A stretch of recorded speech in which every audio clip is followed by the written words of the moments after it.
Radio Claret América presenta Sediento de ti, la palabra, fuente de vida, con el sacerdote misionero claretiano Tony Díaz.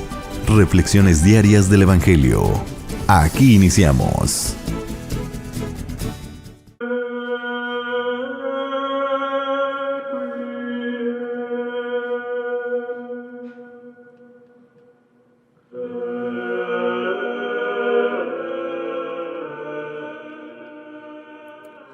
Bienvenidos hermanos a nuestras reflexiones bíblicas de las lecturas del día. Hoy es miércoles de la Semana Santa. La primera lectura de hoy viene del profeta Isaías, capítulo 50, versículos 4 al 9. En aquel entonces dijo Isaías: El Señor me ha dado una lengua experta, para que pueda confortar al abatido con palabras de aliento. Mañana tras mañana el Señor despierta mi oído, para que escuche yo como discípulo. El Señor Dios me ha hecho oír sus palabras, y yo no he opuesto resistencia, ni me he echado para atrás. Ofrecí la espalda a los que me golpeaban, la mejilla a los que me tiraban de la barba. No aparté mi rostro a los insultos y salivazos. Pero el Señor me ayuda, por eso no quedaré confundido. Por eso endurecí mi rostro como roca, y sé que no quedaré avergonzado. Cercano está de mí el que me hace justicia. ¿Quién luchará contra mí? ¿Quién es mi adversario? ¿Quién me acusa?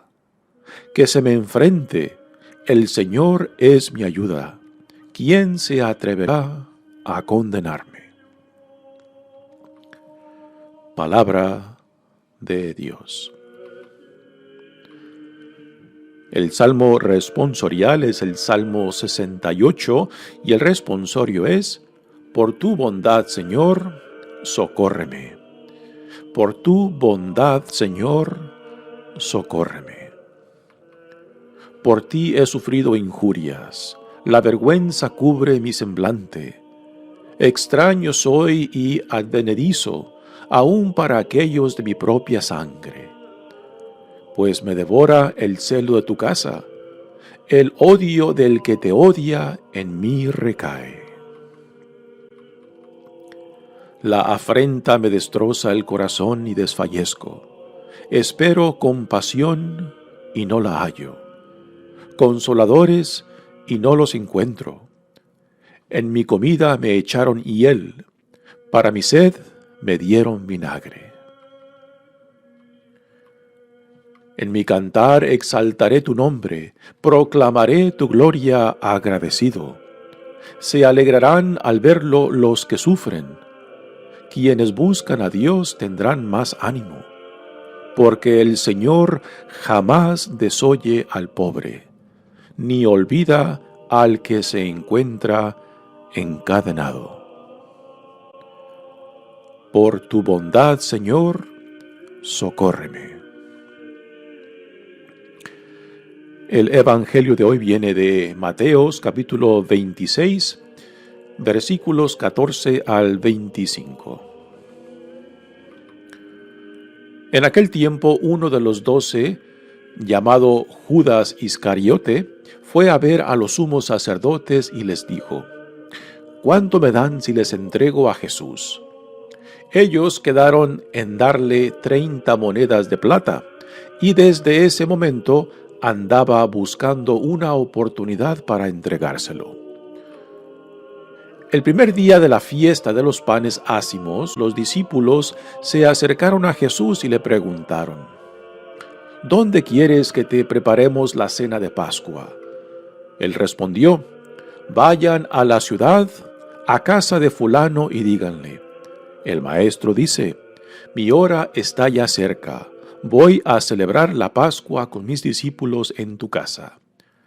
Ellos hicieron lo que Jesús les había ordenado y prepararon la cena de Pascua.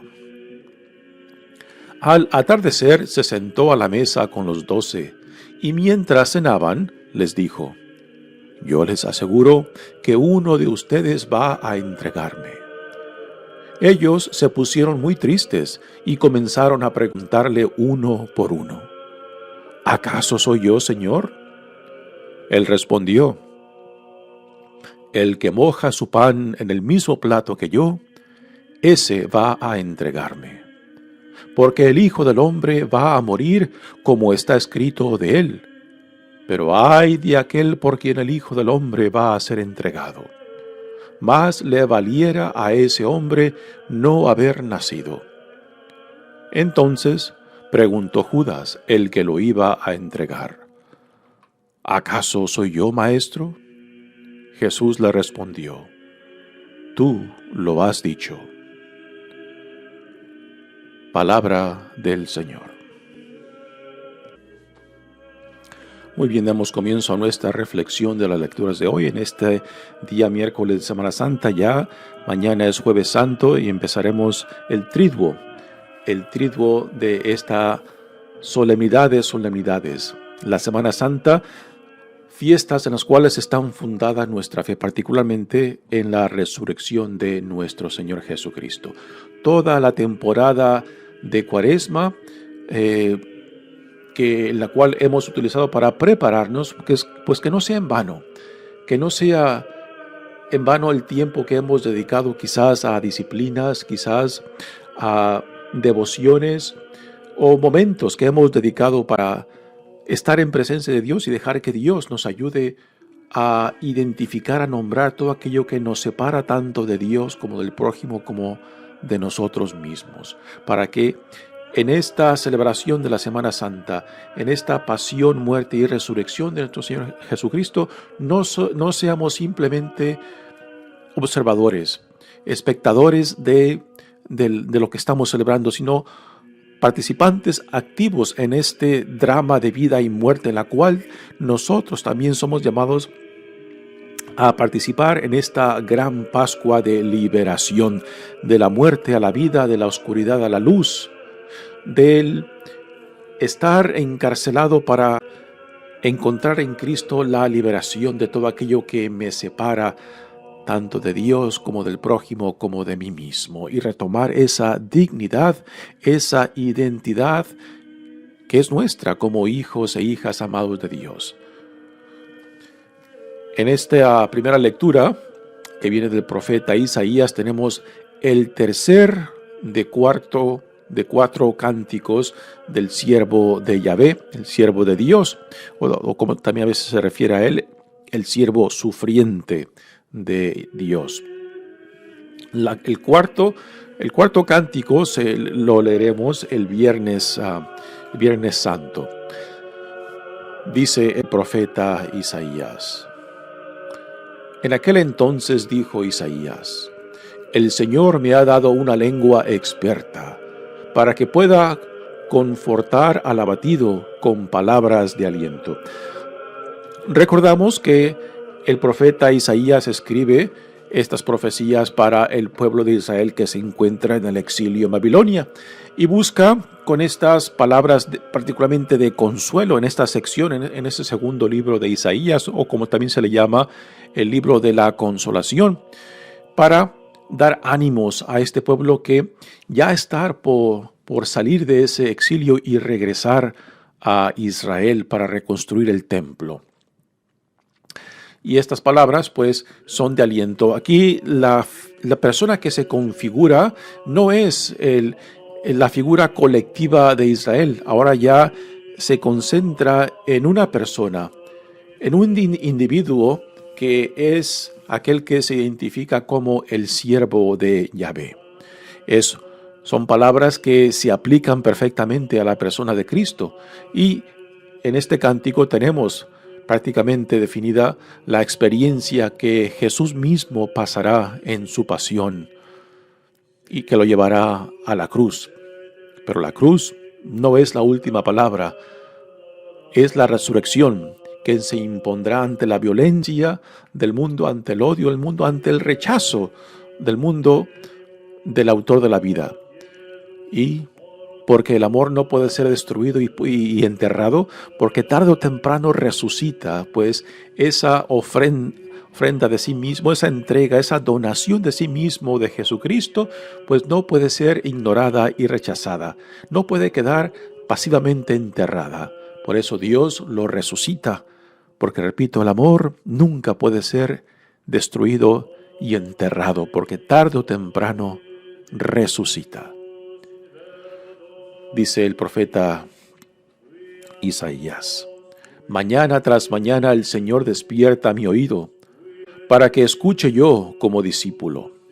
Aquí tenemos el sentido de que el siervo de Yahvé, el siervo de Dios, en este caso Jesús, pues tiene constantemente el oído puesto a la voluntad de Dios. Jesús nunca se apunta a sí mismo, nunca se proclama a sí mismo. Él constantemente proclama y dice solamente lo que Dios Padre le ha revelado, le ha encomendado, y solamente busca hacer la voluntad de Dios Padre, aún hasta la muerte misma. Y es una muerte, pues, que Jesús no deseaba, y es una muerte que Jesús le pidió a Dios que si era posible que no pasara por ese cáliz, que no tomara de ese cáliz, pero aún así, Jesús, como también nosotros, tenemos que confiarnos a la voluntad del Padre, aun cuando no podamos ver claramente el porqué de las cosas, aun cuando no entendamos el porqué del sufrimiento, el porqué de la persecución, el porqué de las cosas tal como las vivimos, y aun cuando no podamos ver los frutos de nuestro trabajo, de nuestro sacrificio, a últimas tenemos que confiarnos en aquel que nos ha llamado. El Señor Dios, dice Isaías, me ha hecho oír sus palabras, y yo no he opuesto resistencia, ni me he echado para atrás. ¿Por qué esto de no poner resistencia a la palabra? Porque en la mentalidad del Antiguo Testamento, en la mentalidad hebrea, escuchar no simplemente es el acto de oír. Escuchar es oír lo que se nos comunica, es entender lo que he escuchado, es asimilar lo que he entendido y después poner en práctica lo que he asimilado. Así que el acto de escuchar, repito, no es solamente el oír lo que se nos da, es entenderlo, es asimilarlo, es identificarnos y después vivirlo, ponerlo en práctica. Y a esto Isaías, o en este caso el siervo de Dios, no ha hecho resistencia, sino que hay una unidad completa con la voluntad de Dios, y es lo que vemos manifestado claramente en la vida de Jesús, de que hay una unidad explícita entre Él y Dios Padre, y Él solamente busca hacer la voluntad de Dios Padre, aunque esta fidelidad a Dios, a la voluntad de Dios Padre, pues lo llevará a la cruz. Pero es una fidelidad que está fundada en la intimidad, en la confianza, en el amor. Dice Isaías: ofrecí la espalda a los que me golpeaban, la mejilla a los que me tiraban de la barba. No aparté mi rostro a los insultos. Aquí entra un tema, yo creo que es de suma importancia. El tema de dónde nosotros nos agarramos para armar nuestra identidad y dignidad. De dónde nos agarramos para construir el sentido de quién soy yo y a la vida a la cual soy llamado. Porque si permitimos que las acciones, que las actitudes, que las opiniones o que aún la violencia de otros determinen quién soy yo y cómo respondo a la vida, aún a la violencia, aún al rechazo, entonces yo ya no tengo control de mi identidad y mi dignidad, sino que lo he cedido a aquellos que me definen, tanto con sus palabras, con sus actitudes, con sus acciones, con su violencia. Y algo que tenemos impresionantemente plasmado en Jesús mismo es de que Él nunca se deja determinar por las acciones del mundo, por lo que recae sobre Él, por las críticas, por el rechazo, aún por la violencia misma. A cada paso que Jesús va dando, aún el tiempo propicio, el tiempo de su arresto, el tiempo de su condenación y entrega, no son sus críticos, no son sus enemigos quien lo dictan, lo dicta Dios. Por eso constantemente leemos en los evangelios, particularmente en el evangelio de Juan, que constantemente repite esto de que Jesús se les escapa de entre las manos porque su tiempo no ha llegado. Así que el tiempo propicio, el tiempo kairos, lo determina Dios. Y Jesús mismo también, Él no se deja definir por las actitudes, acciones, palabras o aún la violencia misma de los que lo odian, de los que lo rechazan, de los que lo entregan para ser crucificado. A cada paso, aún colgando en la cruz, es Jesús quien determina quién es Él y cómo responde a lo que el mundo le da, a lo que el mundo le está haciendo. Hay algunos que dirán que lo que Jesús vivió, lo que Jesús resistió y describirán quizás la actitud y la acción de Jesús como algo pasivo, pero no hay nada de pasividad en la forma que Jesús enfrentó su propia pasión y muerte, ¿no?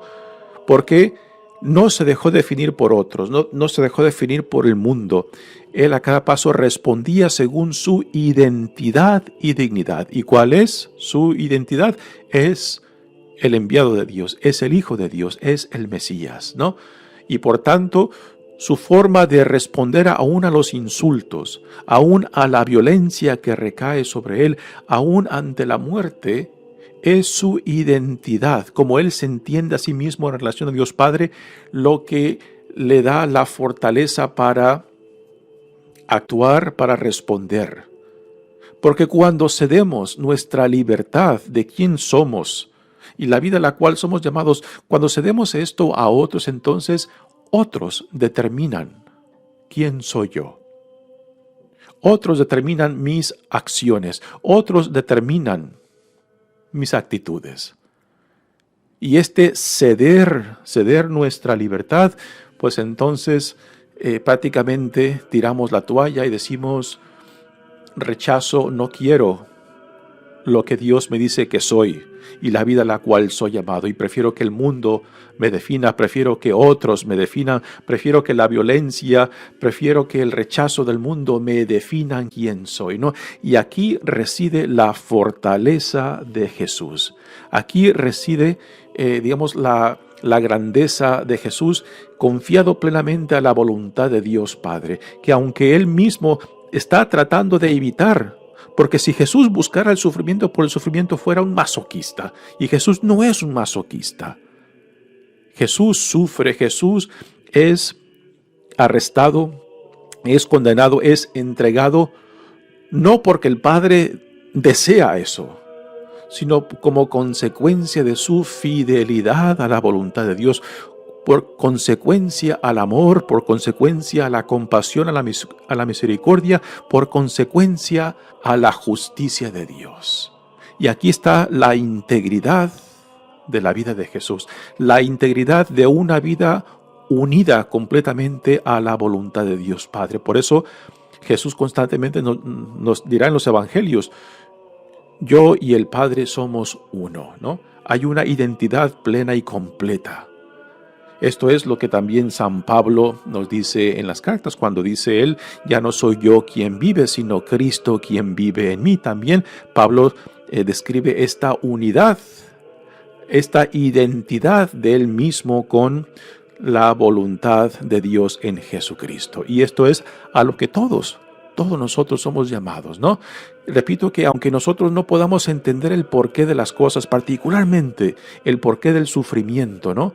A últimas también tenemos que confiarnos a aquel que nos ha llamado y confiar de que la integridad de nuestras vidas, la integridad de nuestra fidelidad, pues Dios sacará frutos de esto, de alguna manera, ¿no? Y esta es la fe, esta es la confianza, a últimas, a lo que somos llamados a poner nuestras vidas. Porque si realmente no creemos y no confiamos que el amor triunfará, de que la justicia de Dios se impondrá, de que la misericordia y la compasión es el camino del reino, entonces no tenemos nada que contribuir al mundo ni al reino de Dios. Si no estamos convencidos de esto, entonces, ¿qué es lo que promovemos como discípulos de Jesucristo? ¿Qué es lo que damos y compartimos a otros, lo que modelamos para otros? Si no es la fe y convicción de que el amor triunfará, de que la justicia de Dios se impondrá. Si no es esto los ideales que nos mueven y que a últimas somos llamados a confiarnos, aún ante el sufrimiento, aún ante la muerte misma, entonces aquí no hay buena nueva. Esto es lo que Jesús nos modela en su propia vida. No simplemente nos los enseña, lo modela en su propia vida. Y esto es a lo que somos invitados, particularmente en esta Semana Santa, a identificarnos con esta visión del reino que Dios en Jesucristo nos revela para nosotros. Dice el profeta: pero el Señor me ayuda, por eso no quedaré confundido, por eso endurecí mi rostro como roca y sé que no quedaré avergonzado. Cercano está de mí el que me hace justicia. ¿Quién luchará contra mí? ¿Quién es mi adversario? ¿Quién me acusa? Que se me enfrente. El Señor es mi ayuda. ¿Quién se atreverá a condenarme? Estas son las palabras que inspiran a todo hombre, a toda mujer que se entrega completamente a la voluntad de Dios Padre, aun cuando el mundo se le echa encima, aun cuando quizás sus más cercanos lo abandonan, lo rechazan, y pone toda su confianza en aquel que lo ha llamado. Pasemos ahora al Evangelio de hoy. Es la versión de Marcos que escuchamos ayer del Evangelio de Juan en la última cena. Y aquí se nos presenta nuevamente la traición de Jesús por Judas. Un dato diferente en esta versión de Mateos es de que cuando se lleva a cabo la última cena, ya Judas ha traicionado a Jesús, ya lo ha entregado y solamente ahora buscará el momento para llevar a cabo la traición que ya ha preparado con los que buscan matar a Jesús. Dice el Evangelio de Mateo: en aquel tiempo, uno de los 12, llamado Judas Iscariote, fue a ver a los sumos sacerdotes y les dijo: ¿cuánto me dan si les entrego a Jesús? Ellos quedaron en darle 30 monedas de plata, y desde ese momento andaba buscando una oportunidad para entregárselo. Este número 30 monedas es un número muy simbólico que le encontramos en el libro de Zacarías, cuando Zacarías fue también vendido a sus enemigos. Y Dios le dice a Zacarías que como símbolo de protesta, pues que tome esas monedas y las ponga en el templo. Y Judas mismo, después de que se da cuenta de su traición, después de que la conciencia lo delata, pues igualmente tira ese precio que le han pagado por la entrega de Jesús a ellos. El primer día de la fiesta de los panes ácimos, esta fiesta de los panes ácimos es una fiesta que prácticamente va de mano en mano con la fiesta de la Pascua judía. Y en esta fiesta de los panes ácimos son 6 días que prácticamente después terminan o da comienzo a la festividad de la Gran Pascua, la cual celebra la liberación del pueblo de Israel de la esclavitud en Egipto. Así que esta celebración de la Gran Pascua es también una celebración a la cual somos llamados a hacernos parte, en cierta manera, a hacer nuestra esta experiencia de la Pascua, de pasar de la vida, de la muerte a la vida, de pasar de la esclavitud a la libertad, de pasar de ser un pueblo o una persona o una familia viviendo en oscuridad para pasar a la luz de la nueva vida en Cristo. Así que no solamente somos llamados a ser espectadores de esta fiesta, de este evento, sino también participantes en la cual ponemos en juego también nuestras vidas al dejarnos atraer por Dios para que Él nos ayude a retomar nuestra dignidad como hijos e hijas de Dios, ¿no?